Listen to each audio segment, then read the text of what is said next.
Beverly, there's often a need for us to confront clients in the work that we do. What are some ways that we can approach confrontation respectfully? That's a very good question. I noticed that some staff who are very nice people avoid confrontation because they feel as though it's going to be an attack on somebody, and they're not comfortable with attacking folks. Now, I think that kind of confrontation is negative confrontation. It's not going to be effective. So I think about what I want confrontation to do. Here's what usually happens. I see somebody doing something that's non-productive. For example, I see them not attending their activity. I see them not solving a problem. I see them not making a plan. I see them not following through. Or I see something that's really hard. I see or notice body odor or an appearance that's going to be a problem. I see that as a problem. I think it's going to stand in the way of their being able to do what we want them to do, and I need to bring it to their attention. Now I got to think about something. Confrontation is best done when there is a relationship. If you've got a good relationship, for example, with a long-term friend, they can say lots of things to you that perfect strangers can't say. So, as I think about doing the confrontation, I've got to think about, is this relationship such that this person can hear this from me and do something about it? Because I don't want to just attack them. I want to bring it to their attention so that they will change the behavior that I think is standing in the way.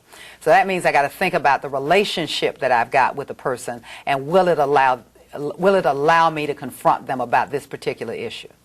Well, but sometimes I've got to confront somebody when the relationship isn't that strong. Okay, sometimes we're in the position of that.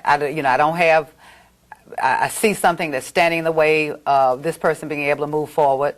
The relationship isn't strong, so I've got to confront it. Now I've got to think about the words that I use. Certain words will send people off. Examples. What you need to do is. The problem with you is. What's wrong with you is. Everything you say after those words they did not hear. They go click. So if I know those words will cause people not to hear what I say, then I change the words. I say, for example, is it possible that? Perhaps. Maybe. Can we look at it this way? Because those words tend to keep people's ears open so they don't dismiss everything that I had planned to say after that. So confrontation, again, is another tool in that box. Confrontation requires that I've done some good listening before.